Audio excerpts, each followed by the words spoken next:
Ooh, that was loud. Man, we bringing audio problems into the new year and everything. It's all good. What's the deal, everybody? My name is Jeremy. You got Moy. And yeah, man, how you feeling, Moy? You feeling great? Man, I'm feeling good, dude. It's 2019. I know a lot of people talking about changing, but they ain't changing nothing. We the only ones leveling up, baby. What's up, Break Shout out Free to our Worldwide. stage. If you're watching live on YouTube right now, we're on a stage now. Not only that, we got a fresh tag right here by Shout out to C1, Texas our Black artist, Sheep. you know what I'm saying? Break Free, Yes, lead, sir. We're art instructor. He's actually throwing up on the wall right now, and we're inhaling all the fumes as we speak. So this is going to be a crazy little loopy podcast. This We might episode. be high as hell, but we're going to get through it. It's all good. But yo, episode 11. Yes, we have a very special guest today. New Year's Day. Yes, that's right. January 1st, 2019, the year of the boar.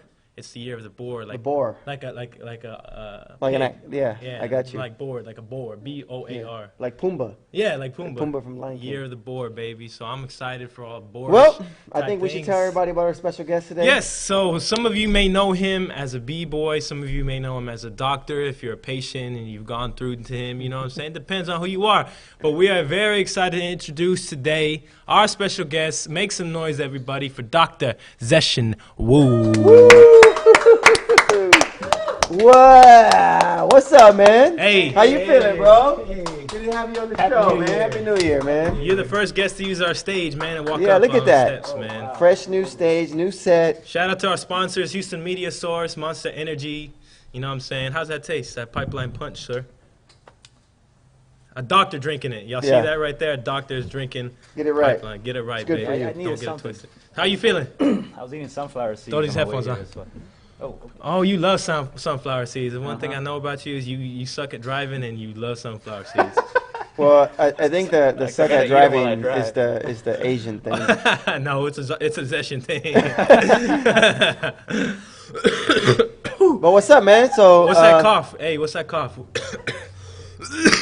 What's it sound Can you like? I don't know, diagnose man. him real quick? I think we're all gonna get something from that graffiti fume. Yeah. Yeah. Hopefully, none of us get into an accident on the way home No, because of man. how high we are. Nah. Whatever, though. But, man, Zeshen, you are a b-boy.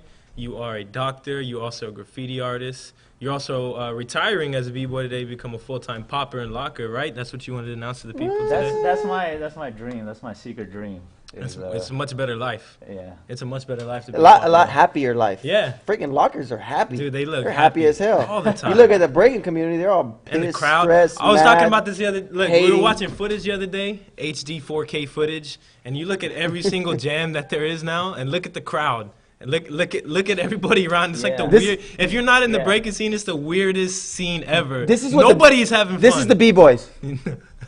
and everyone's just looking, And then this is the lockers. and everyone in the crowd is just like this. So you're on the right path to Yeah, having a yeah. much better life. Besides being a doctor, be a locker. Yes. Locker. But That's all right. 2019, bro, we're happy to have you on the first show for this Dang. year. That's crazy. Tell us what's going on with you. What are your plans for 2019? Yeah. I know everyone always talking about changing. We know you Everyone's organize. talking about leveling We up. know you write a lot of stuff down. You have to. You're a doctor. Yeah. So what are your You goals? strategically attack every day, right? Mm-hmm. If you went to school for like 8 years plus, I know you're a planner. I don't know, man. I just At least I your don't think that finances are far right. ahead, man. To be honest, honestly, I'm not that good at planning ahead. You're like the worst doctor, low key. No, I'm pretty good. You're the worst student in your class. He's a b-boy. He's the worst student in his class. Nobody. Nah. Nah, I just kind of get into a good zone. Like right now with my work, it's been a whole year since I started working here in Houston, and it's been really good. So I'm just getting real established, and every day is becoming more and more comfortable, and I'm really getting like used to the daily, the challenges that come at me. So Yeah. So, well, for the people out there, I'm just in a good state. Yeah. break down your whole life leading up to being a doctor and what type of doctor you are, because I don't think a lot of people know that. Exactly. Okay. So right now I'm a psychiatrist. I work at Harris County Psychiatric Center. Oh, snap. How did I get here? So I started medical school right after college. It took about 4 years of undergrad. UT. UT, yeah, University of Texas. That was in Austin. I studied biology, and it's not like I knew I was gonna be a doctor. It was more like once you're in it, like once you're majoring in biology and you're in it deep enough, you realize like there's nothing you could do. You either be a doctor Go big or go home. or you're like you do research, which I was really bad at. So then I was lucky enough to get into medical school. I went to UTMB in Galveston. I graduated. How long were you there for? Because I remember you were studying in Austin, and then you came to Houston for a while. Then you went back, right? Galveston. I mean, Galveston. I went back. No, I started in Galveston. I went there for 2 years, and then I went to Austin because what happened at the time is that Galveston, the school, it didn't have enough spaces for all the students. Oh wow. To rotate. You need like to actually go to a hospital where they have a site for you, so you can do your clinical rotations. So Galveston didn't have enough for everybody. So at that time, the students were given an option to go to either Houston or Austin, and I chose to go back to Austin for my final 2 years of medical school, which is where you do like all the bedside training, you know, like the rotations. Around what year was this? This was like 2011 or so, 2010, 2011. And over there is when I decided to do psychiatry. It was during my 3rd year of medical school. It was, I don't know, I didn't really feel like I was interested in doing anything else at the time. So I was kind of freaking out, you know, because I was nearing like the end of my year, and you're supposed to pick what you want to do by then. And luckily enough, I did psych. And how many years, when you started thinking this way, how many years in were you? This was already 3 years in, almost 3 years in. Was there an alternate? Was there something else that was like a runner-up? Not really. I mean, yeah, I was toying between like this in general practice, essentially like family medicine or internal medicine or something like that. But I wasn't like really like interested in it. But it is psychiatry, and I was like, oh, this really kind of fits. So. And the lifestyle of it fit with my goals too, and it gave it pretty good balance. So then I applied and I got into Austin for my residency. So once you finish medical school, you get an MD, but as it stands, that really limits, you know, to a very you're essentially limited until you finish another number of years of training in a specialty of your choice. Like you pretty much can only be a GP. Yeah, like if you don't go to residency, there's really not a whole lot of jobs in the United States, at least anymore. That's crazy. So you then go through a period of training in whatever specialty you choose, and so I did another 4 years of specialty training. This is my residency in psychiatry, and I did that in it's now called the Dell Medical School in Austin. So, and that's and I just finished with everything. Like I got my MD, I got my residency diploma, I got certified by the board of neurology and psychiatry, the American board, and that was a year and a half ago. And you're working psychiatrist now. Yeah. But you know what's even crazier is that throughout this crazy. Yeah. Even throughout this whole time, though, you're still breaking, you're still practicing, training. Correct. Like how was that balance? Because you know we come from a community that's always saying, "Oh, I don't have time for this. I don't have time for that." So, like, man, you know, got to give it up to you, dude, because to go through medical school, just school period, you know, and for that many years, and still keep up with breaking, because I remember at one point you even, you know, won a few titles. I remember you won the footwork battle at Massive Monkeys, and this is while you were during school, you know. Yeah. And a lot of these guys aren't doing anything else but breaking. Right. So you to still remain at a high level and keep up with school. I mean, that's tough. You know, whether you were winning or not. I mean, but still to be consistent in the scene. You know, I even follow the things that you do, and I know you were getting flown out to judge. You did like Unbreakable, and you did a few other things. You know, so like just that alone is impressive, because again, medical school is medical school, and anyone can attest to like how hard it can be, right? But at the same time, breaking is difficult in its own world, in its own place, and to keep up with that and still be relevant, that's tough. That's like one of the most asked questions you get, right? It is, man. People always ask me like, how do you balance, or people are like, you know, how do you do it? You know what I mean? And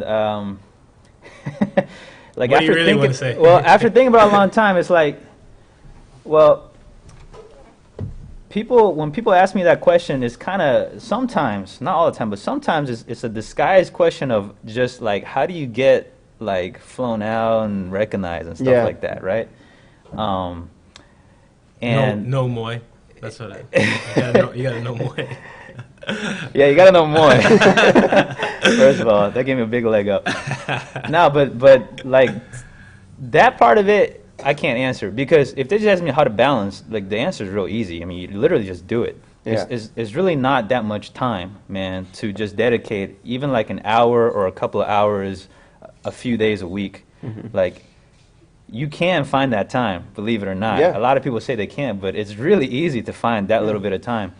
But question is, the issue is people do that and they're not satisfied with where they are, because they're like, well, I want to be like a known b-boy or whatever. Yeah. And I can't answer that question, because there's people that do it full time that don't necessarily get to that level just yet, you know? Yeah, but I don't know if you're saying this, right, or you're disguising this, but I think that you're a very well-known b-boy, you know, and I think that happens truly and in the most organic and honest way by just doing what you love to do, right, and getting to where you need to get to, with no complaints, right? Exactly. So that's my point. Like when I answer that question, I essentially just say, like, look, if you approach breaking with that goal as what the only thing that drives you, like to be known in world all that, class or whatever, then you're really asking yourself, you're asking for a world of stress. You know, you're not going to have a lot of fun. Yeah.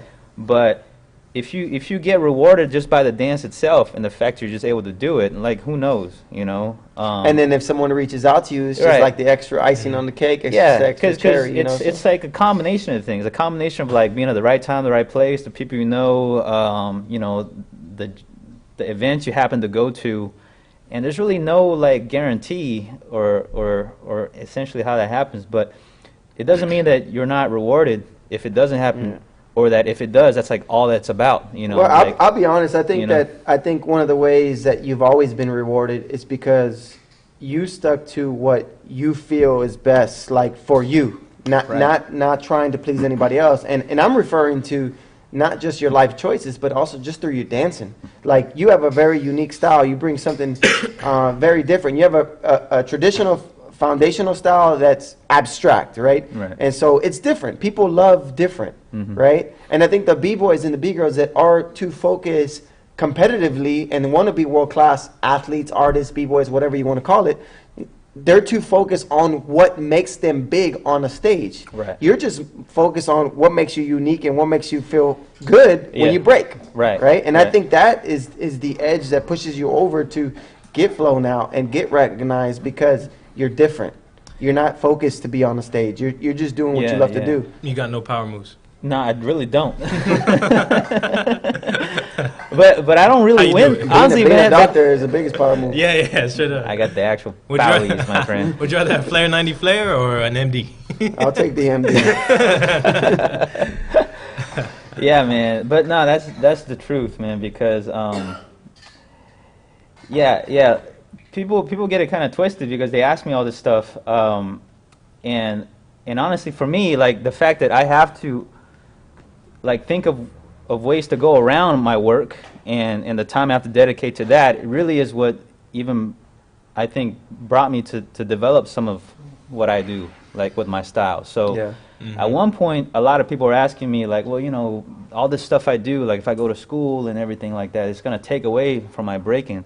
And like, it's true in a sense. Like, I can't go to as many events or train in a certain way, but the way I look at it is the end product is I have to dance a different way, and I wouldn't be like, I wouldn't have my style if I did something else. I mean, correct me if I'm wrong, but I also believe too, when you do dance, because you don't get to do all the things that you would love to do, right? So when you do dance, you value it a lot more. Oh, yeah. So you fully take advantage of the moments that you have, the events that you're at, the practice sessions that you're at, unlike other people, right? They're just, oh, I'll just go to the next one. I'll just go to the next one. I'll just go to the next. But whenever you do it, you actually take advantage of it. But it's also an important lesson on bringing out your true self and your true character and your circumstances in your life. It's almost like also with kids as well, like when B-boys or B-girls have kids, or even in any other art form or Why'd you look at me when you said the kids? we got kids, fool. You know what I'm saying? Well, Zeshen probably got a bunch of little woo-dong somewhere else.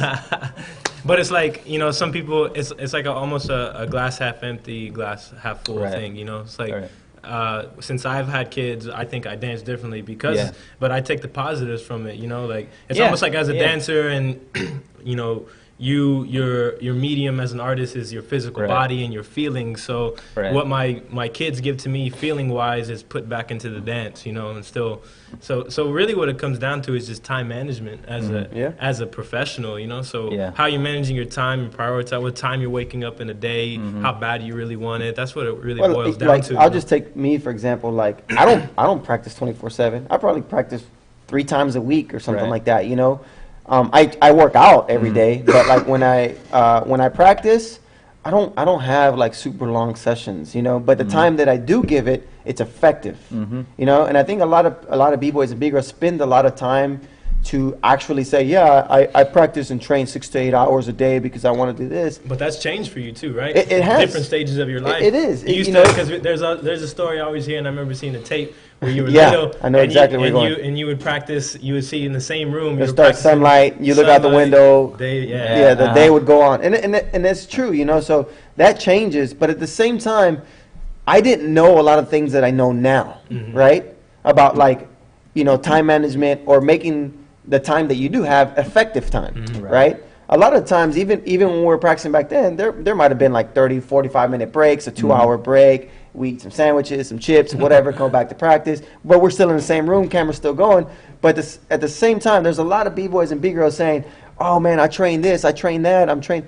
But is it effective? Right. Is it effective for you? You know what I mean? Because I don't feel personally you have to waste that much time. It's just use the time that you do, make it effective, and block it out, and create more time for something else. Yeah, exactly. You know, like for me, you know, I approach breaking from an artist standpoint. You know, like for me, this is very much an artistic endeavor. I know it's a bit of physical, like competitive as well, and you have to be an athlete, and there's a certain degree of training that goes into that aspect. But for me, breaking is also very much like a mental thing. It's like it helps me exercise the mind to create and also to just figure out a mental approach to it. So sometimes with practice, it's like you got to kind of have a vision of what you want to do and accomplish, you know, because I don't think it's as simple as, well, if I just do the same thing the same way 1,000 times a day, then I'm entitled to improve, you know. Right. You know, it's not really like pumping iron at the gym. So some practices, you know, I have to just use my mind a lot. Sometimes I don't even do a whole lot physically, but I'm just thinking, like, I have to utilize the time I have where I can fully 100% devote my focus to the thought of what I'm going to do and the visualization and imagining, you know, what the style is going to look like. I know for me personally too, like I always tell my students, is like you have to envision what you want first, and you have to envision yourself doing something. If you can't see yourself doing it, you're most likely not going to do it. And so I remember as a kid too, like if I wanted like flare 90 or air flares or whatever, or come up with moves, I had to envision myself doing it first. And if I could see myself doing it, then I would do it, you know? So you've never seen yourself do air tracks, Zeshen?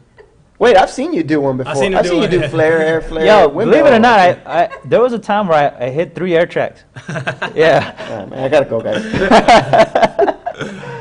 This is like in 2007. I said 1, bro. I mean, you pulling out 3. You're gassing the boy up now. But I was gonna ask you. I could never hit them consistently. Look, bro, you got an MD. That's it. You don't have to have multiple air flares. I was curious. I'm always curious for, and me experience this myself, like different phases and stuff of what I go through for practicing and how I use my time to practice. And we're speaking on what you want to get out of a practice. So like nowadays, what are your practices more of? Like simply put, are they you just getting down, or is there points where you really want to like make new moves or whatever? What is the majority of your practices / get downs or whatever the hell you want to call them? Man, that's a good question, because like my approach to breaking changes over the years too, you know. So there was a point where I was all about just creating new moves, but I was still thinking in terms of moves. And so I've been getting inspired a lot by other styles, and so I guess what I envision my dance, the next level of it to be like, is to be able to just be in the zone. I don't know how to describe it, but focus less on the moves, but the styles, The movement. yeah. But still have kind of an all-encompassing feel that's unique to what I do, you know. But it's just a lot more free, a lot more musical, a lot more mature, relaxed. And for me personally too, yeah. I have that in mind as well, especially like in the past recent years. Yeah. And it feels for me, it's like if you relate it to a move, like you can see progress in the move, and you can see progress in what you're trying to achieve now. But it's almost like you're chiseling away at something, like slowly but surely. You know what I mean? Yeah. Like, yeah. And then of course you want to translate this feeling to big competitions, Right. which is one of the hardest things to do. And that's But I think you get closer and closer the Yeah. more you spend time doing this. This is what people don't understand, like especially nowadays where everybody wants to get paid off right away. Like they want to see progress right away. They want to see results right away. So with something like this, what you're trying to achieve is like zoning out and Yeah. doing something new every single time, Right. freestyling. Like with people, how do you get better at freestyling? That's a Exactly. simple way of putting Yeah. it. It's a slow chase. You know, it's something that you got to chisel away, and you're not going to see fast progress in. But it's something that is worth the race. It you know? really is, man. It took me a long time to even realize this, you know. And I'm one of the people that, like, you know, you're kind of I think we're all harder critics on ourselves, but I'm definitely somebody who, like, looking at like how I danced just 1 or 2 years ago, Yeah. I'm like, man, like that's whack. You Yeah. know, like every year is Oh like yeah, that. definitely. You know? And yeah, I guess what I've been thinking about more is that feeling of really zoning out is something you kind of have to let it happen. But we do so many things mentally to ourselves to prevent that from happening. You know, like having these lofty like expectations and worry about other people's criticism. That's what I was going to say, is that when you I think the angle that you want to take, right, this zoning out, I think it is the best. It is the best feeling in the world. But it's the hardest thing for people to appreciate. Oh yeah. But then again, that's when you have to realize, like, this is only for you. This is for you to appreciate. Right. And if other people appreciate it, cool. You know, and that's the hardest transition, especially you know, going on to like a bigger platform, let's just say like Freestyle Sessions, Silverback Open, and Right. trying to get on stage and trying to zone out. It's different. Like to you, you may feel like you killed it, but to everybody else, you look like a nutcase. Yeah. You know, Yeah. but it's the absolute truth. You know, it's that's I've taken that approach so many times, and I felt like I did great, but I lost every time. You know, but at the same time, I was happy about how I performed and what I felt. Yeah. But it's just so hard on a competitive level I know, man. for it to be appreciated. I'm just being real. Yeah, but you know, for me, like I think I can, in my situation, you know, like I can afford in a way to be just a really big purist about it and just freaking Oh, no doubt. do it. You know, like these days competitions, I don't know, like like winning's never been that important to me, but now it really isn't that important to me. Like Yeah. what's more important to me is I watch myself on the stage and I'm like, you know, I really felt like what I did up there and it felt true. Because there are times where I felt like, damn, like I did that because I thought I needed to do it to win, or I Yeah. needed to do it to Yeah. impress somebody. And it may not have been something that came that Those- naturally. Those are the You things that will lose jack already. you up mentally. Those Yeah. are the things. You lose already once you do that. Yeah. Right. And sometimes I'll win the battle and still look back and be like, man, I just looked like I was forcing it, you know? Yeah. And this has nothing to do with the result of the competition or you know, how other people think. It's just my own personal feeling. You know, like I don't feel personally satisfied when I see that, you know, I wasn't naturally just being comfortable and confident enough in just feeling it out there, you know? Yeah. I could tell when I'm like, oh, I did that because in the middle of that round I felt insecure or I felt pressured. Yeah. And I think it takes a certain level of mental practice to get to the point of that kind of freedom, to be able to ignore it. And of course, you know, still have the technical, you know, I guess, foundation to look good too. Well, I you just know? find it like the more it happens and the more the competitive game grows, I find it more and more ironic that like in a culture, in an art form where originality is supposed to be first, you can't go into a competition that's where the art form is and display originality and a dancer who prioritizes originality first. You're already at a disadvantage to somebody who values more of a well-rounded textbook approach. Yeah. You know what I mean? So it's almost like it's been contradictory for me. It's been something I struggle with. And being a teacher, I've always said, like, I thought about this years back. And I was like, man, if it's almost like if I have a student and they really want to compete and I tell them to value originality first, it's almost like I'm setting them up for failure. Yeah. Like, I'm better off telling them, nah, don't value originality first. You need to do this and this and this and this formula that wins the competition. And I would set them up for more success, competitive-wise, you know? Yeah. So for me, it's very ironic, and it's like a paradox for me. Like, I don't understand how people, and especially because it's always the usual suspects who judge, you know? Well, and all these success people, is relative, you know? all these people preach originality, but then it's the same people winning, the same type of formula, and the same breaking, you know? But like I said, like I approach this from an artist standpoint, and I may be kind of extremist on that one side because I can afford to be, you know, but it's like... Financially? You know, yeah. Essentially, you know, because I think I would be, if I had to break for a living, you know, which all respect to people that do, like I'm pretty sure don't get twisted. Nah, I'm pretty sure I have to approach it from a different way, you know, because you got to adapt to survive, you know. But, you know, from an artist standpoint, you know, great artists, they never compete against each other. Yeah. Straight up. You know, it just doesn't make any sense. What happens is that you get your people, like people that appreciate you for what you do, and they like you because you are different, you know, and other people get their crowd, and you can exist as an artistic entity, you know, and that's all you need, you know, like you just build on that. But when you put in a competitive, you know, if the format is going to be completely competitive, then yeah, like there's a lot of things that have to go out the window. I mean, even basic things like biting, you know, things that can't be quantified, things that can't be fair game. Man, that's a good point. It's just not really gonna... You can't put a value on it. Well, it's not only that, but like, you know, if you just model after any actual competition, you know, like what competition doesn't allow one person to do the same thing as another person? Yeah, you know, it just doesn't make sense. I was going to say, like, in the past 3 to 5 years, biting, repeating has just gone out the window. Like, imagine... And it's tough. Imagine it's the tough. NBA... I judge some of the biggest events in the world, and it's tough being in a position where it's just like, damn, dude, like, you did that 100 times, but the other guy crashed. So, or whatever, I don't know. So, you know, like, I see where it's going, and I see why there's a need for these competitions, but I think, you know, there's deep-rooted traditions and values in this culture that might have to go out the window, you know, to support that. I don't know. I'm not saying one's right or one's wrong. Yeah. You know, I have my personal beliefs on it. Again, even that is relative, right? It's what you think is right, and what you think is wrong. That's fine.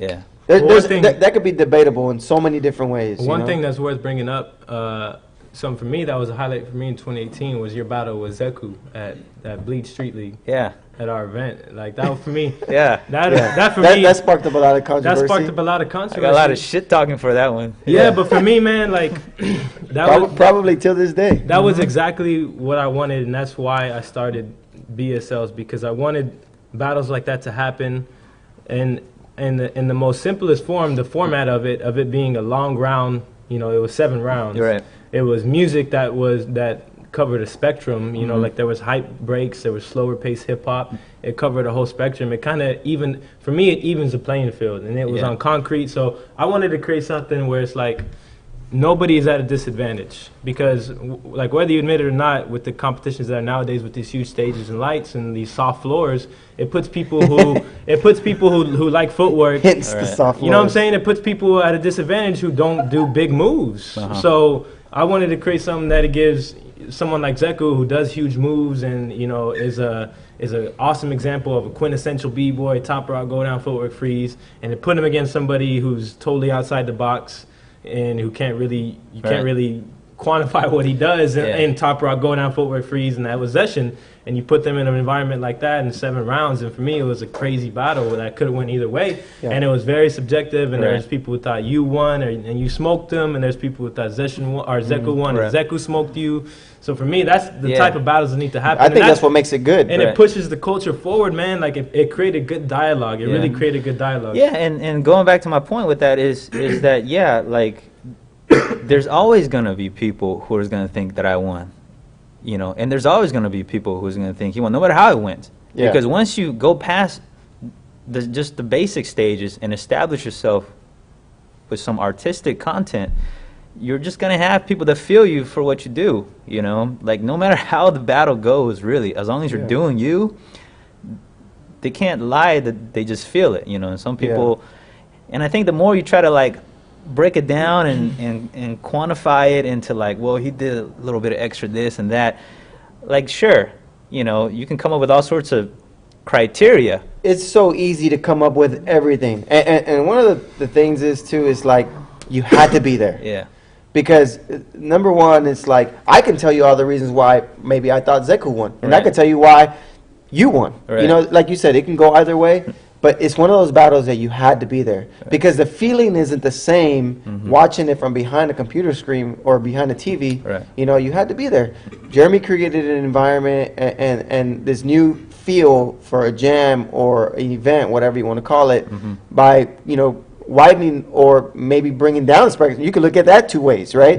And just providing different music, a different Right. feel, a different vibe. And it, you know, again, Right. the viewer or anybody in attendance can tell you this person won or this person won, but it's just one of those things. Yeah, Can and go either I way. honestly think a lot of b-boys, if they were actually battle it out, like, because that's part of the tradition too, is the battle. Like, I can't just say, well, you can't. There's no competition. But I think if a lot of people actually battle it out, I think the answer is going to be similar to That's that. a very There's not good going to be a point. clear winner. Yeah, 3 rounds and the judges will vote. That's what it is. But that's not how it really No. goes. Mm-mm. And the few times that I think in this culture where there is a clear winner, it comes from the people in the battle. Like, Exactly. if you go to this one with somebody, sometimes you get this sick ass feeling in your gut that, damn, I got smoked, or the other person gets that, Yeah, and it's everybody agrees. Yeah. But I do think that for the most part, if you take top b-boys and have them go the distance, it's really not going to be that clear of a difference, because the truth is everybody has put in so much work and has created such a That's good. such an artistic presence that's just how it is. Like, you judge- got to give basically, credit. you judge it however you want to Yeah, you judge judge it. however you but at the wanna same judge it. time, everybody did good. I like something that Crazy Legs said a while back. He Happy said, birthday, Crazy Legs. yeah, happy birthday, Donkey Boy. Happy birthday, Happy Donkey Boy. birthday. But I like something that he said before too. You know, we're talking about battling and being one of the most purest and one of the raw. You know, one of the more traditional things that b-boys should do. He says that b-boys and b-girls should battle. It is the most honest thing Right. that they can do. And also too that, like, when you have 2 really dope people battling, it's not who's better. It's who makes the slightest mistakes. Yeah. Right? Right. Because they're both good. Right. Right? So, I mean, you suck for saying you thought he smoked him. Yeah. You know? You got to give everybody credit. Like Right. you said, when it goes a distance, you're going to see Yeah. see the artistry. Right. You're going to see the level of training that they do throughout their careers or whatever. And I think there are certain things in the battle that happens that really cannot be judged. Like, it's not picked up at all. And by that I mean, like, the decisions you make in the middle of the battle, like outwitting the other person, or like, you know, just doing something like making a moment, you know, Yeah. making people laugh, or Yep. or clowning on somebody in a certain way.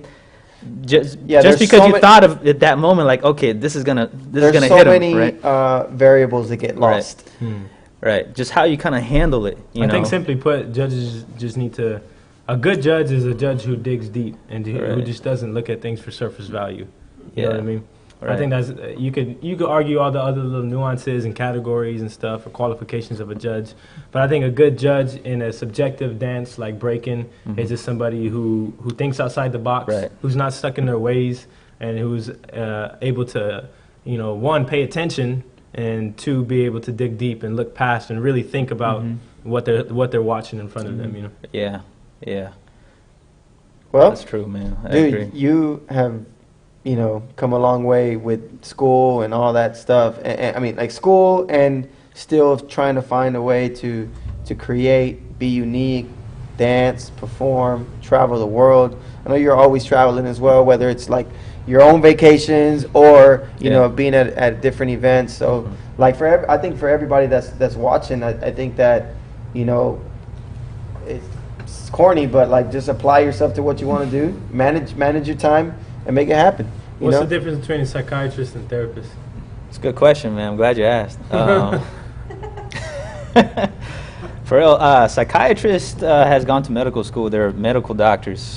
Therapists, a lot of them, well, a therapist is really a general term, but a psychologist Yeah, because there's different. has not necessarily been medically trained. They've been trained in psychology and therapy, as far as talk therapy. But as it stands right now, they can't legally prescribe medication, while only a psychiatrist can. So, Oh, so a psychiatrist is a medical doctor that can actually prescribe medications, manage them, do procedures, and things like And that. to go deeper into the job you have now, you deal with like with criminals, right? Or do I have that wrong? You want to say crazy people? Well, No, like okay. you deal with people who are in jail, right? Or I don't know. I mean, Let's break it down. You Sum me up. can, but that's like forensic psychiatry. Okay. A lot of that is dealing with. A lot of it is sometimes people can be deemed incompetent to stand trial, which means they have a mental illness that is impairing their ability to think so much that they're not even sure if they understand what a trial proceeding is. crazy. And according to our laws, we can't have somebody stand trial, But they don't even know what the participate heck it if is. they don't even Wow. understand how it goes. Yeah. So it's really another way to protect somebody's rights. Yeah. So if somebody's deemed incompetent to stand trial, they can't be given a guilty verdict until They're fixed. there's an attempt to help recover that. Yeah. So That's that's crazy. that's a certain type of job in forensic psychiatry. So who do you normally deal with? Who do you? So I just run the general unit. I mean, mental illness. Well, I want to take some time off to just talk about that a little bit because I think it's really important. I Yeah. think there's a lot of social taboo about it. Mhm. You know what I'm saying? Shout out Kanye West. But as much as like 1 in 3 people is gonna have mental illness at some point in their No, life. he's really. right? No, I'm not joking. He's really Yeah, trying. yeah. He's really trying to. Shout out Kanye West. Yeah, for real. Thank you for all the dope sneakers you No, wear. but he's really trying to break. Aside from He's really everything trying- else you do on Twitter, but He's really trying to Yeah, break that yeah. taboo, man. For real. Shout out Kanye. All right, well, so I'm gonna just get straight to the point. So first of all, like they got, mental illness gets a lot of bad rep in this nation, even though so many people have it, Man, and a lot of it is the media. You know what I mean? Like just over winter break or over freaking Christmas, media. I was They call watching it b-boy and breakdancing. breakdancing. I was watching. What was I watching? I was watching the movie Bird Box. You heard about Yo, that? yes, Yeah, we heard that about it. is. I've Yeah. never seen it. I was watching. Well, I'm not gonna spoil it. I was watching Troll Hunters. Yeah, well, I'm not gonna I spoil think it. everyone's heard about that. But in almost every movie, horror movie especially, mental illness is used as a plot device or a trope Mm-hmm. to explain for some sort of violence. Yep. And that just simply isn't true. Like violent crimes, are not caused by mentally ill people for the most part. Statistically speaking. Statistically speaking, yeah. If you talk about gun violence, less than 1% of mentally people ill. with diagnosed with serious mental illness commit gun violence, Yeah. for example. So it's just not true. They're more likely, if anything, somebody with a serious mental illness might be more likely to hurt themselves than to hurt anybody else. Yeah.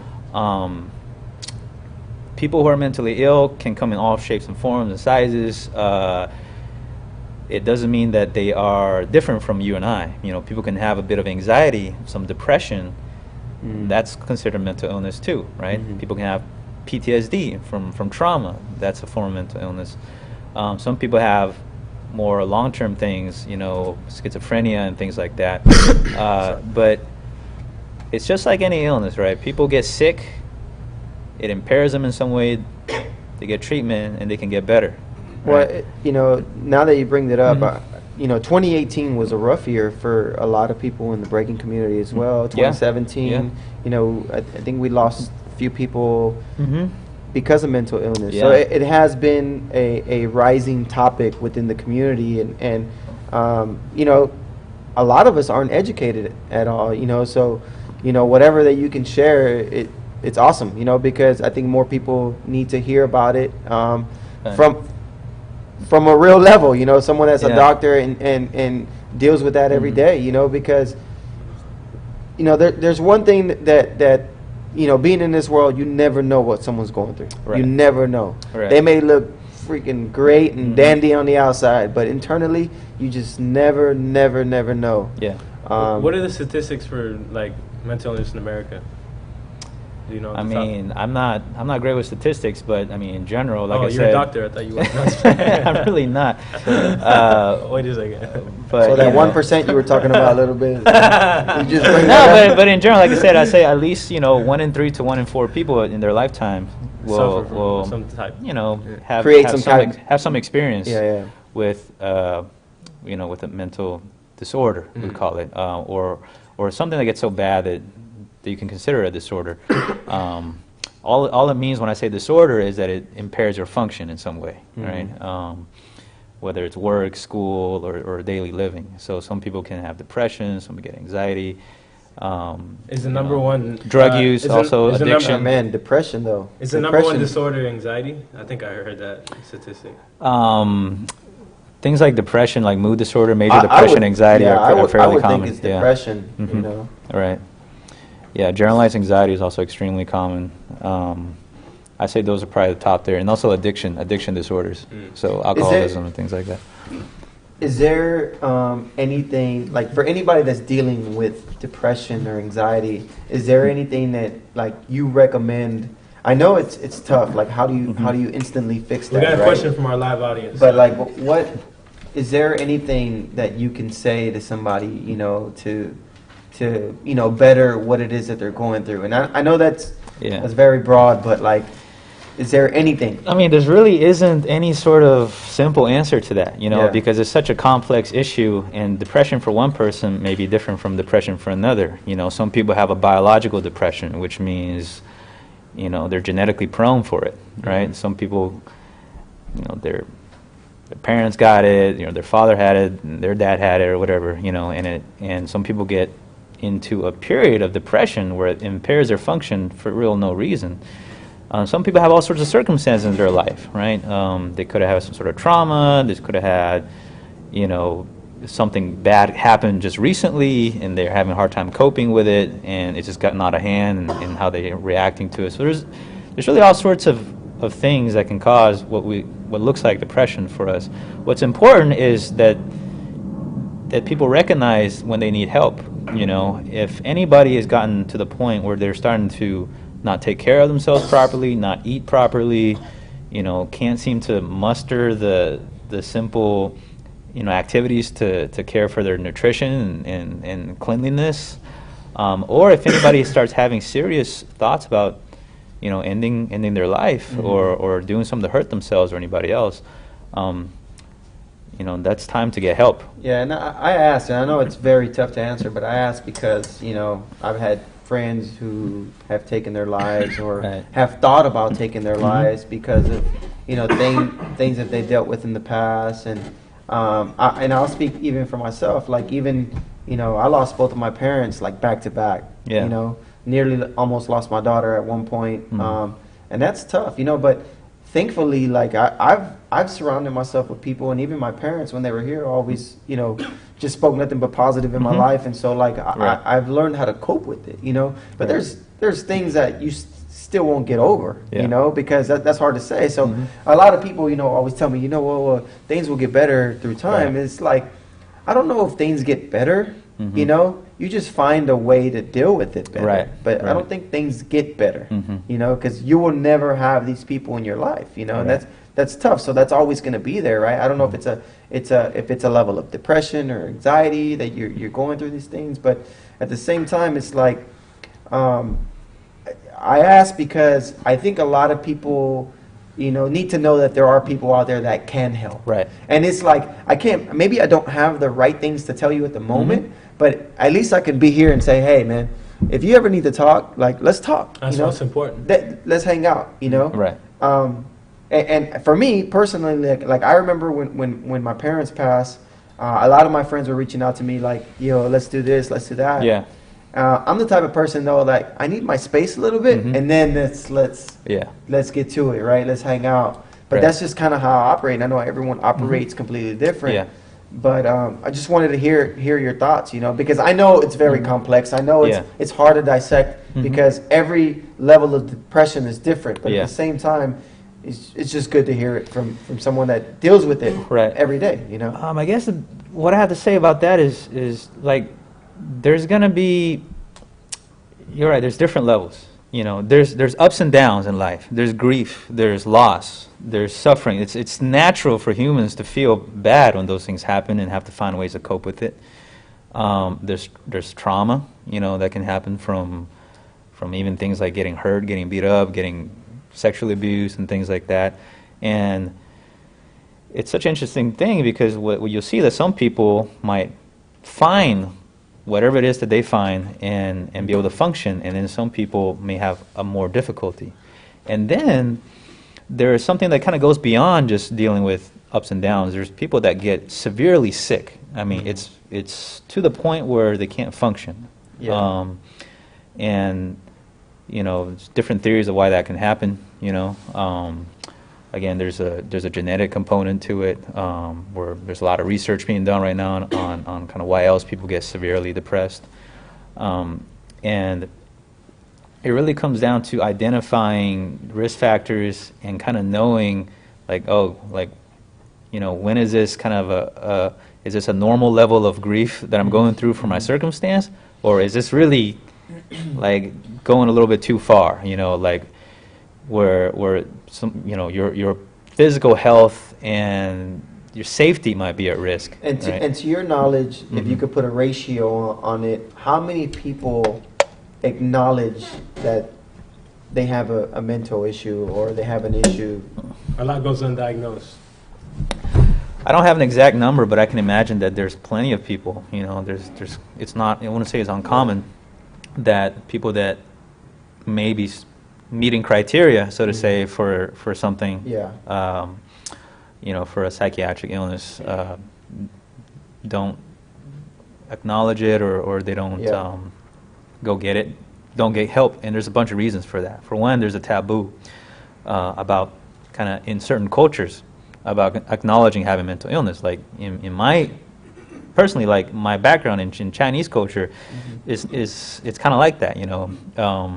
There's not a lot of acceptance for it, and people tend to judge you or say, "Oh, this person's crazy," right?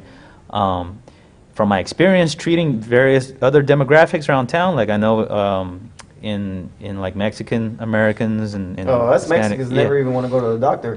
So that's another reason too. Is also there's let's get some Vicks and some there's rub it on your chest and drink Sprite. Shout out to Dad. Right. There's different cultures that assign different levels of responsibility to this stuff. Like some people don't like to seek help. They want to take personal ownership of everything, right?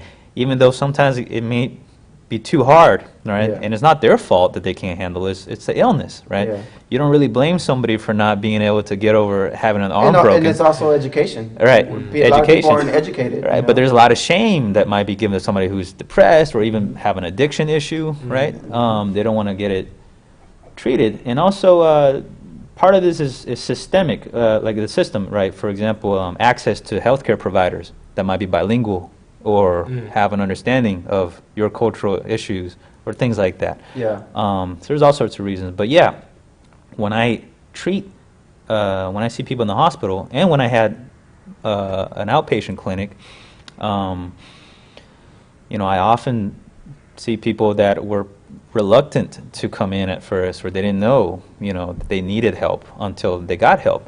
I can say that a lot of people did get help. They were really helped, like they didn't regret it. Sometimes the difficult thing with certain illnesses that are really sick is that people who are sick don't realize that they're sick. But that's kind of,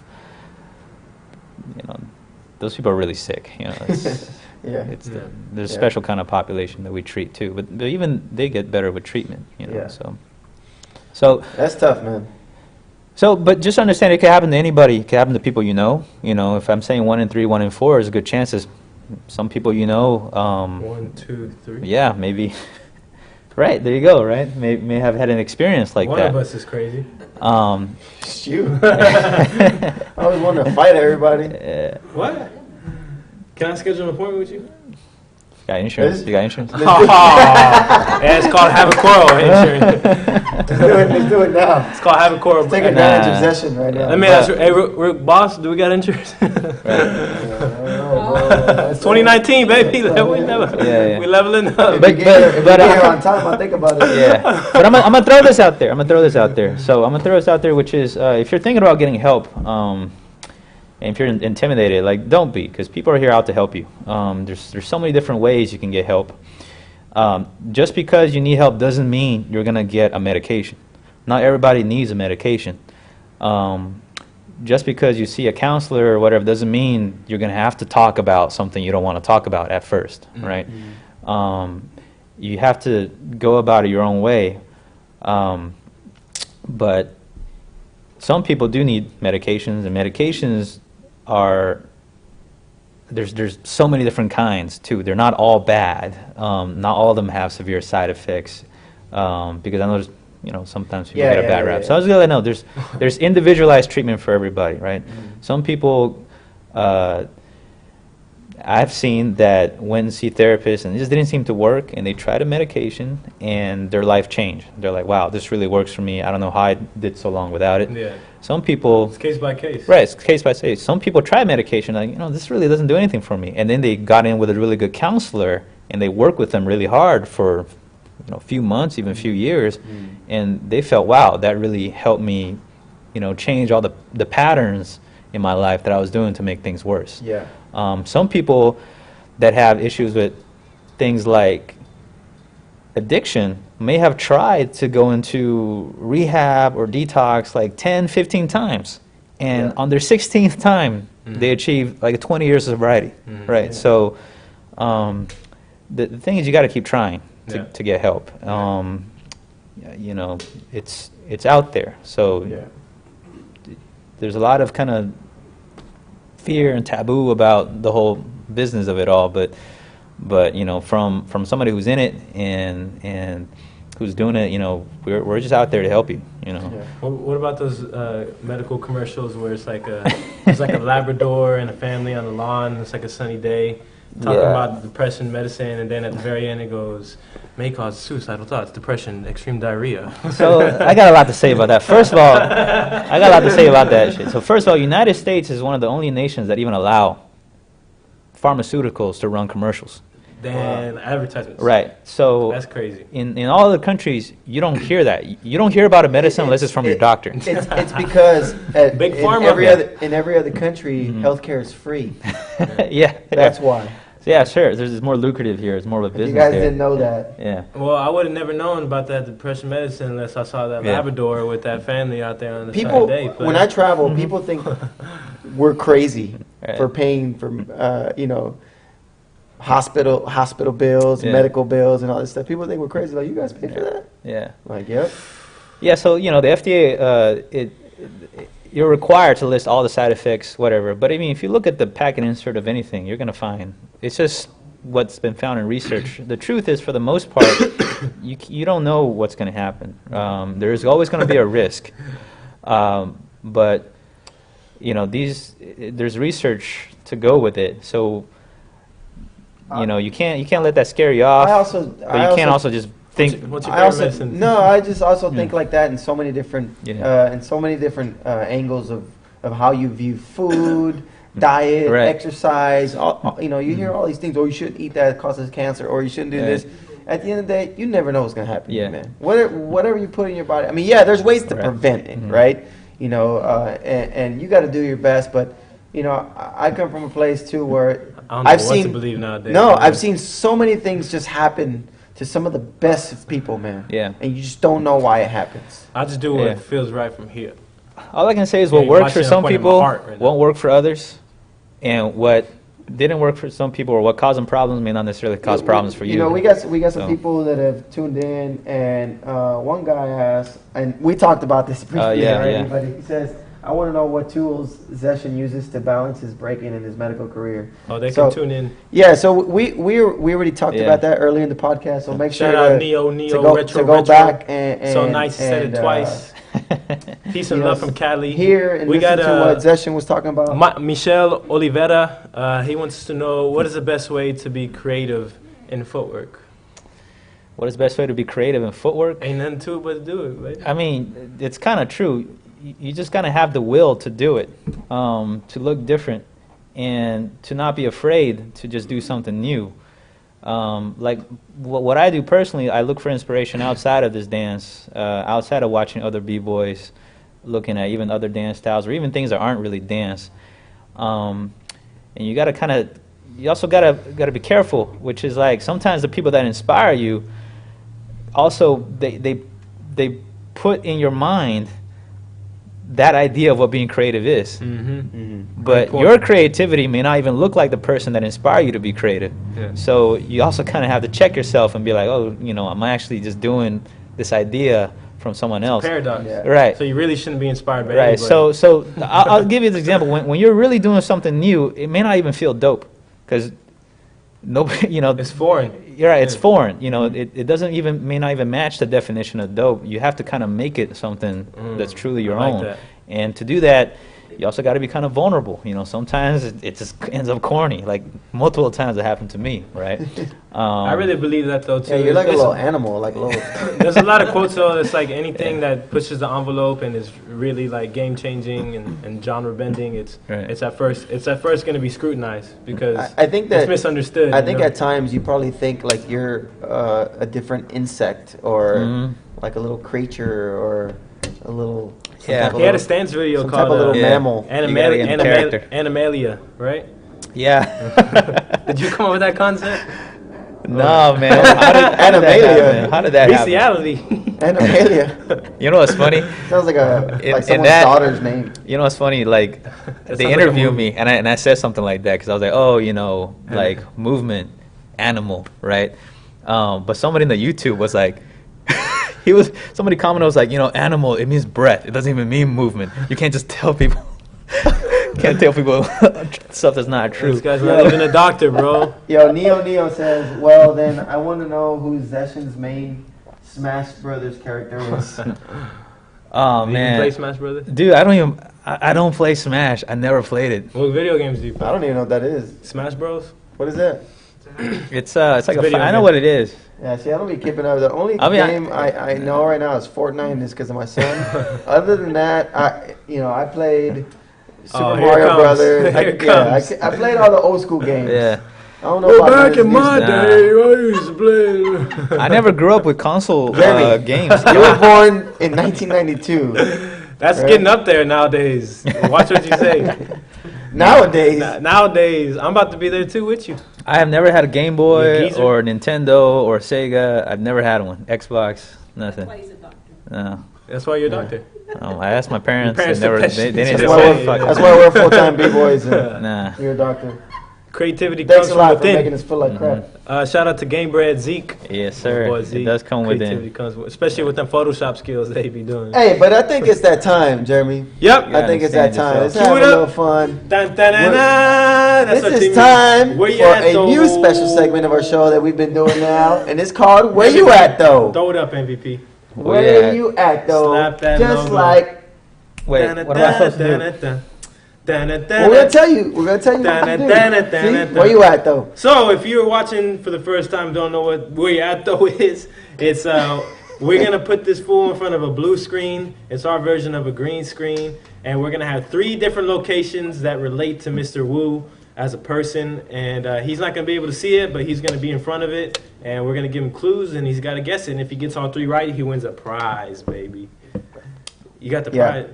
I got the prize. Okay, cool. Yeah, You ready for this session? Well, you got to get all 3 No, though. man. All right. I didn't think I had to think. So take off your headphones and step Coming in out front of Think of you're a psychiatrist. The hell? So step in front of the blue screen right Be over afraid here, to work sir. with you now. Watch your step on our brand new stage. Misdiagnosed people. Don't fall off the stage, please. And Let's cue this up. First location. So you don't know what's going on right now.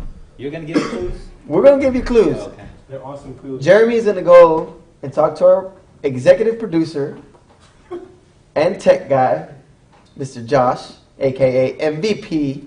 Jeremy's gonna come back, give me the clues. Hey, you look real nervous right now, bro. Chill out. Chill out, bro. This is all in good fun. This is all in good Let me fun. see pop while you wait. Yeah. Yeah, that's pretty good. Remember, if you guys want to be happier in life, become a popper or a locker. Don't be a b-boy or a b-girl. You'll remain stressed for the whole for your whole life. Yeah. And if not, drink some Monster Energy and available at your local convenience store down the street. All right, first one's gearing up. All right, and Here we go, Zeshen. Woosa. What's going on, Woosa. man? all right, Take here we it. go. We got to get the clues ready, bro. We got to get the clips ready. Nervous. What's up? Let me give the first clue. You got this? Should I All interact right. with it? Should I interact You with could. Yeah, you can. You could. All right, you're in a place that's usually warm. So let me see you warm. How you warm? How you been? It's a very yeah, nice. you can take off your shirt. Wait, wait a second. Some people on vacation there. Oh, Some okay. people vacation. It's a place you know you've been to before. Yeah, take off your shirt. You've been there. You've been there. You've Yeah, been take there it off. before. It's Take actually a off place. your- It's take off actually a your place entire that's. shirt. It's actually a place that's dear to your heart. And it's Here's my heart. Yeah, put that down. And it's you not- See me it's- if I lie down, it's like Yeah. it's like a And- vacation spot. Yeah, it's a yeah, vacation people can spot, vacation there. And it's It's in the U.S. It's in the part US. of the U.S. You've been there. You've been there before. I've You, been you have a very close connection to it, Yep. right? All right, this is gonna be the clue. You're gonna get it. All right. Wow, you just gave it away, Jimmy. Good job. Wow. You couldn't think of anything else? Yeah. What is it? Puerto Rico. Woo! Yes. For everybody, Yes. why is this love? Because For we're everybody, crazy. for everybody that doesn't know, my man Zeshen grew up in Puerto Rico. Tell them about it. Grew up That's in right. Puerto Rico. Check it out. Oh, yeah. You remember that bridge? No. Are you sure that's Puerto Rico? Yeah, it's Oh, Puerto okay, Rico. that's Come on. Those are the resort places. Oh, that's the. If you look at. Yeah, man. Like trying to know what he's talking about. I think Yeah, this I is grew up San in, Juan. I think this is San Juan. Did you grow up in San Juan? Yeah, I did. So tell people how you. Or Bayamon. Yeah. Tell people how you. Bayamon. Tell people how you grew up. Why you grew up. How you grew You want up. me to stand right here? And Wait, Yeah, yes.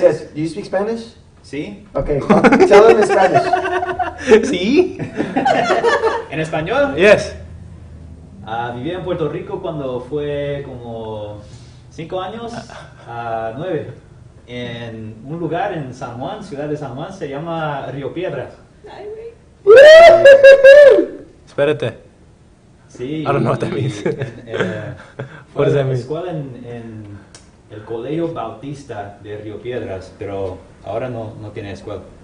Ahora Wow. es solamente He iglesia. said from age 5 to 9? Y'all get it? Yeah. Yeah. Yeah. Okay. So little known fact. Not translated in English. Yeah. I said I grew up in Puerto Rico. I lived there from age 5 to age 9. I moved there from China. I was born in China. So I lived in San Juan in a place called Rio Piedras. Yeah. That's awesome, dude. Yeah. So little known Spanish fact. was my second language. English was my third. Damn. Little That's known fact is crazy. you're a Boricua. Is that how you say it? Boricua? No. What's the male? Wait, you're a Boricua. Well, I don't even China speak Rico or like something. I don't even speak Puerto Rican Spanish anymore. Like I sound yeah, you Mexican. sound Mexican, Yeah. bro. Yeah, because I lived here for so long. Mexico so- Rico. Zeshen Rodriguez. All right. You guessed the first one because Jeremy's. I just wanted to do that. So. Wow, bro. Good Yeah. job, Come man. Now we're really gonna have to give away a prize. Alright, this next one's good. This next one's good. All right, get ready, bro. They're asking more questions too. He can't see, right? All right, they want to know what is Zeshen's most memorable and favorite battle. Favorite battle? Yeah. Man, I don't know if I have a favorite battle. Memorable. Memorable battle?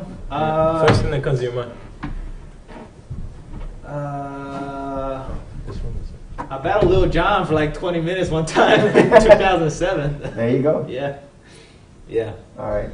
All right, we're on to where you at though, round 2. So right now, you're in a place where Puerto Rico. Wait. We're not out of Puerto Rico, bro. Tell them where we're at. So Throw me off over here. you're in a place. It's a professional work environment. So act proper, please. Yeah. So button up that shirt, please, sir. Button up that shirt. Yes, sir. Take off that hat. Nah, keep the hat on. No, he has to take the hat off. We don't know what's going on underneath that. All right, keep it on. All right. So you're You're in a place that's very stressful. Yeah, very professional environment. It could be stressful. There's so many different emotions going on. There, so many emotions. Fast paced. I mean, No, you're not at work. You're not at work, but there's a relation. There's a relation to what you do, in some sense, right? There's a lot of emotion. Things go down here. They go down. A lot of stress. Like no games are played here. Yeah. People go down too. People go down too. Am I in the hospital? You are. Yeah, you are in the hospital. All right. You get But one more you're in a guess. specific place. Specific part of the hospital. Yeah. The ER? Yeah. Okay. Yeah. Here we go. This baby. is funny. You don't even deal with this, Look but we at put this. that. Hey, what's going on? This is me right here. What is that? A jackhammer? What are you doing? Wait. You went to school for this, Help them dude? out, bro. What are you doing? I think they're delivering a baby. Oh. Look. Oh, wait, what are they doing? Oh. Did they just deliver a baby? Oh, wait a second. You delivered a baby before, right? I have. Yeah. 3 of them.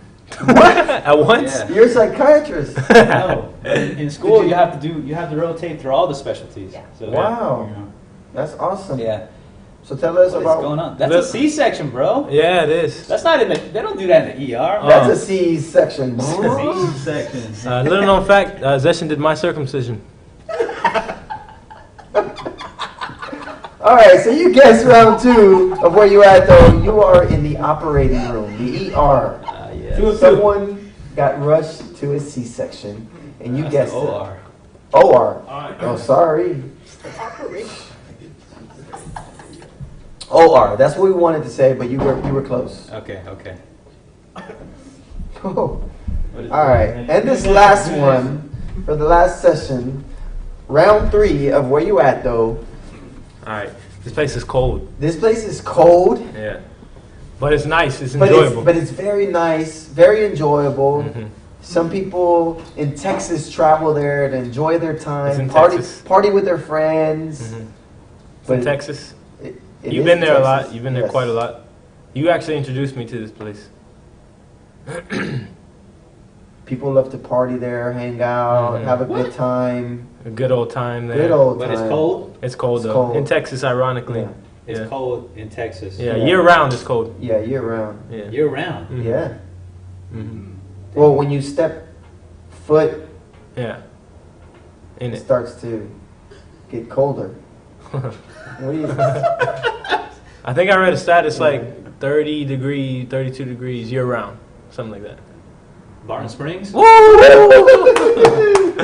guessed it, man. Good old Barty. Throw that Barty. And it's Oh yeah. Look at that, Bart. Oh! Dang. Yeah, that's Barty, all right. That's Barty, all right. Dang, I miss Where's it. the hippies? Good old party, good old party. Look at that. Oh, look at the Good, train, good. the Zephyr for Zeshen. Man, Nice little tour. let them know about Barton Springs. People don't know about No, Barton that's not Springs. Barton Springs. They don't have that there. Yeah, they They do. have a train. I've ridden the Oh Zephyr. man, Ah. see, you're Oh, not that's from dope. Austin, bro. I've ridden the Zephyr train before at Barton Springs. Tell people about Barton Springs, and at the same time, Right there, learn about it. look, Watch the Barton video. Springs. Oh, okay. I thought you meant going inside. Barton Springs. Oh, there goes your uncle. I love Barton Springs. Barton Springs is like a swimming hole in Austin, Texas. Swimming hole. Yeah. I lived in Austin for 11 years. The Salamander Swamp. That's what somebody called it.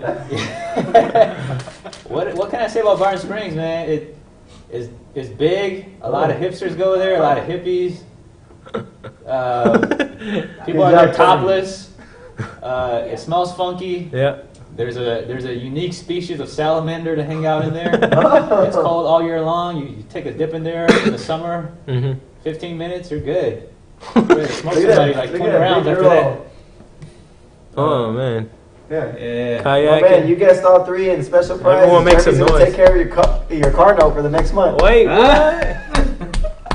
Where you at though? So he was in Barton Springs, Right. the operating room, and San Juan, Puerto Rico. Woo, Give it up for Zeshen, y'all. All right, come back on set.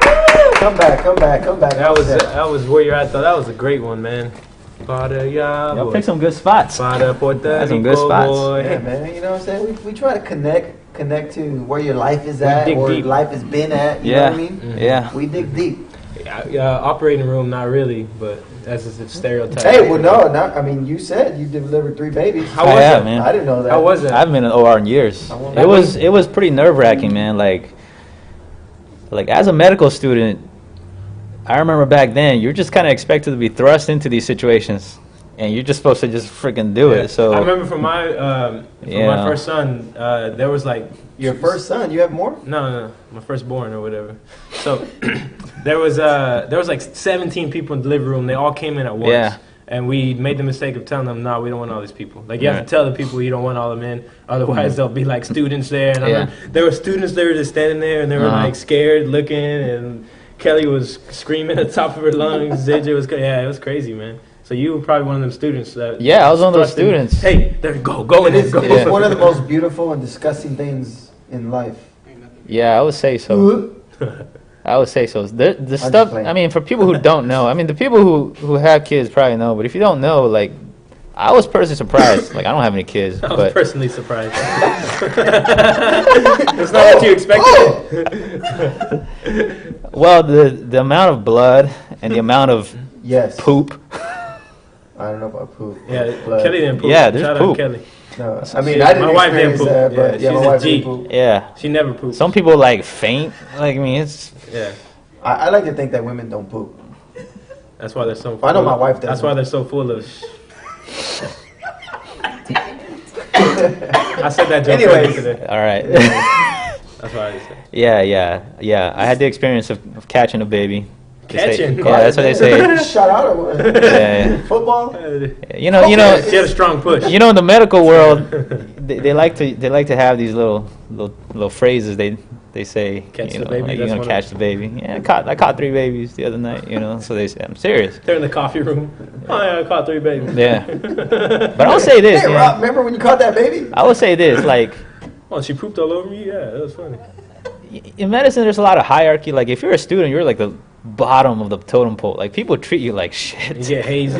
Yeah, you get hazed, and some specialties are like worse than others. And in my experience, like, Psychiatrist is like, psychiatrists, everybody's Yeah. nice, they smell nice, they look nice, they're groomed, but what's some, bottom of the barrel? I mean, I don't want to say. Ah, Well, okay, I would say this is not universally, but in my medical school experience, surgery and OB-GYN were the worst because they're the most stressed. They got to work nights. You know, everybody's all disheveled, like their hair's not even brushed. And Wait, what's that word? the shovel. disheveled. And The doctor was speaking with, bro. Come on. yeah, man, and they'll get on you like they're assholes. Shout out to all the OBGYNs out That's there. why I know it comes out of you every now and then. And I just gotta. When you're a student, you just gotta take it. You know, you just gotta take all the abuse. Yeah. And but yeah, I was lucky though. They let me catch the baby because usually they're just like, you stand over there. You know, you say something, they're like, get the f out of here. And no one catches You know? the baby? Huh? Like you just stand, but like if they tell you stand over there and let the baby drop, No, you go like this. like a football. Zoom Yeah, again. I think I've done it. I don't know what it is, but you put one hand on the bottom, What do you you mean? grab the other one, and it comes out. So you know you get it. And they're slippery. They're slick. Yeah, it's slick. Yeah. And then afterwards, what happens is they take it. You know, they take it from you. They're like, get it from that student. You know, Take and it. then The baby. yeah, Yeah. and you offer it to the dad, who Skin will to skin. snip Sacrifice. the umbilical cord. It's a sacrifice Do now. skin to skin, yeah, skin They to take skin. it to the Take the stain in. they take the baby to the corner, and Wait. the pediatricians suction it out, but then you're still there. You're still looking down the barrel, and then Barrel. Tunnel vision. and then the placenta needs to come out. Oh, so yeah. then you got to deliver the placenta. Yeah, deliver. You know, so Why'd I- you squeeze like that? because you got to squeeze it, tighten up. Archibald and the Drills, everybody, Houston, Texas. wanna And know- today we're I gonna wanna let know them about tighten. We're gonna let them tighten up. All right. Dun, dun, dun, dun. All right. Actually, Don't quote me. I haven't delivered. I sorry, forget. I forgot everything I learned from OB-GYN Just already. forget about everything he just said, guys. He can't deliver babies, but there's a crazy baby out there. He can evaluate them. Well, there's a lot of psychiatric issues that happen in pregnancy. Believe it or not, you know, postpartum Can you talk to depression, my wife? things like that. Vasectomy. Does she have insurance? He said, our live audience, one of the females said, "Can you do a vasectomy?" And she pointed at her man. That's not. He did circumcisions. Just a psychiatrist. He can talk to you about it. I will say this, Do you man. get people? All right, give a message for everyone out there. I know people come up to you and ask you for medical advice at jams. Yeah, Do you that's want what I was gonna Do you say. want them to do that anymore, or to make that 2019? Leave No, that, man. Leave that shit in 2018. Look, no. First of all, I can't legally give anybody medical advice. First of all, I can't because you're not my patient. Yeah, Under you the can get table. fired. Under the table, I can only say Can't you things go to in jail? general. Can't you go to jail for stuff like that? Yeah, you can. Can we release this video? Well, if you tell somebody to do something and you tell them, well, I'm telling you this as your doctor, even though you're not their doctor, and they do it and they hurt themselves, I mean, you can get sued. So let that fool cipher at jams, bro. Let him enjoy his thing. He's not at work. don't Don't go wanna- up to Zeshen I don't wanna and hear- ask for medical advice, bro. He ain't at a jam to do that. I don't He's wanna there hear- to win. He's there to cipher. He's there to group I and know. get down. Exactly. I don't want to hear about your trials and tribulations, Or that rash that you got that you don't know what it is. or that pimple in that one place. Unless they Freaking have B-boys. insurance. Yeah. You can hear about their problems, but they gotta have insurance, right? Yeah, I always say that as a joke. I'm like, you have insurance because I know all these broke ass b-boys don't have insurance. Oh! And with that being said, thanks for tuning in to our episode. Hold on. Before we go, we got two more questions. All right, what's the up? same old Zeshen questions. Let me see. I want to know what long-term goals Zeshen has currently, if he has any that he's willing to share. Long-term goals, brother. My That's question long-term number goals, dude. I don't know. Again, I don't think more than like a month ahead of the time. To be honest, my long-term goal is just to get through this year. I want to eventually, you know. You gotta get through January. You sound like someone who deals with crazy people for a living. I just wanna, you know, ascend. I just want to achieve. Transcend. I want to transcend. I want to achieve. I feel that. You know, personal peace and. So there you have it. No long-term goals, but just to get out of January. Yeah. Next one is, I want to know if Zeshen, how can I improve my dance and my studies at the same time? At the same At the damn same time? At the same damn time. At the same damn time. At the same damn time. Man, Studies. Neo Retro got Yo, questions coming in like crazy. I mean, I don't know what the studies. You just got to put in the time. Like you just gotta figure out how you study the best. You know, like you can't. It's the same thing with dance. You can't just do what everybody else does. You got to do what works for you. Like I personally can't go to lectures and listen to all the, like in medical school. I went to like one and I didn't go to anymore because I would just fall asleep. But I did better just reading on my own and then using my time that way. You were the campus badass, right? So another question is, I'd say so. I want to know if Zeshen I do say has so. or had any students or proteges, and if he hasn't, why not? I don't know if I want to claim anybody as my student or protege, man. Damn, that's messed up. Because- somebody out there who's like, damn, I thought I was that Well, student." because I don't know if they want to claim me as their teacher. I've never like officially taught class, so there was a Sorry, but you sound like a broke ass doctor, dog. there was this kid named Josh that I mentored for a Yo, little Josh bit is nasty. in Austin. Oh, yes. Yeah, He is nasty. He used to be Yeah. a break free student. yeah. Footwork. So Nasty you know, footwork. I showed him some form, and He was he a little- was already good. So I just kind of told him what he was doing was good, and just told him to keep up doing. Now he's in Seattle. He's training with Massive Monkeys. You Yeah. know, so That's dope. Shout out Beacon. yeah, but nobody else really. Mentor. I want to know if Possession's Zeshen's mentor. is and What is it? What it was like? what it was like. What it was like though? What it was like, it was good. Ooh. It was alright. I have many mentors. Let's see. Rex. Rudy Rex is one of my major mentors. All the people I used to train with in Austin, you know, Wicked, Dave Rock, Romeo Navarro. I consider them my mentors. Since I've been here, you know, like even you guys, you know, Jeremy, you too. Like I consider you guys my mentors in many ways because we just learn from each other. You know, Lil John. Basically, just people you surround yourself with and Yeah. share time with. Have a core. Yeah, my crew. Yeah, for sure. Because, when you have people that share the same vision and mentality, you just naturally learn from each other. Yeah, for sure. And so, yeah, I got a lot of teachers. I stand on the shoulders of giants for sure. What was that? Wait, what? Go ahead. Like the New York Giants? Huh? You ever heard that phrase? Standing on the shoulders of giants? Yeah, we got it, bro. I was just playing with you. We're not that dumb. Is that a medical term or what? Yeah, no. What you talking about over there? All right. So, man, it was fun, dude. Lots of fun. What's your parting message to the youth out there, man? Let everyone know, aspiring doctors. Youth and adults. Aspiring B-boys, aspiring little Asian kids in Puerto Rico right now watching this. That want to be some little Chinese kids that moved to Puerto Rico and decided to go and do something else. What do you got to say to them? Yeah. What I got to say, man? Look, what you do is special, man. You just got to find out what this all means to you. Take the best from everything you do. Like, don't waste your potential. And don't take this breaking thing that's too seriously. You gotta realize that this is a gift that's been given to us, and you gotta enjoy it. And through enjoying that, you might learn a thing or two about yourself. It's a journey. It's a discovery.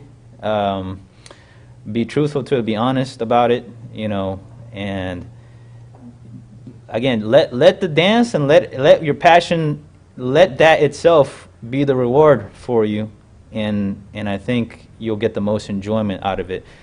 Don't be entitled to or just work for the secondary gains that a craft might get you. Yeah. Right. Just let the craft itself be what drives you. Yeah. No, that's good. Because I've been doing this even if nobody knew who I was. If you know what I mean? Flown out or nothing. Yeah. I mean, you just enjoy it and love the art, and that's why you do it.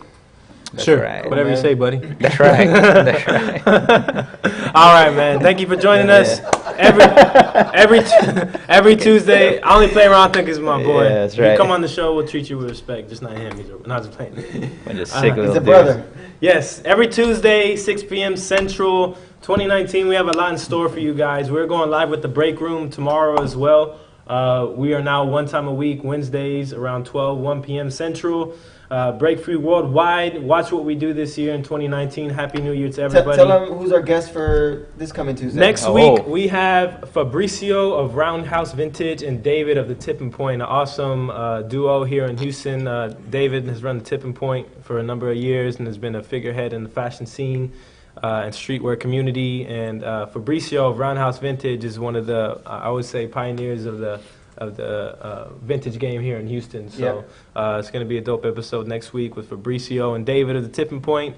Every Tuesday, 6 p.m. Stay tuned. See what we got in store. We got a lot going on. We'd be here all night if we were talking about all the stuff. And real quick, if you guys tuning in, make sure to follow my man Zeshen at Zeshen HK on Instagram. That's right. Help bring his following up. This dude is doing much more than what you think he's doing. He's really out there helping, inspiring people. Let me get the 10K and I'm going to quit. 10K. Get that boy 10K. Hold on. I want to say this. A lot of people, follow us B-boys and B-girls, and they think that, we're special role models, but this dude is a real role model. That's right. Really helping people. And, we're us B-boys and B-girls aren't nobody compared to what someone is really doing out there for people that are dealing with mental illness and things like that. So on a real note, follow this dude on so many levels, doing amazing things.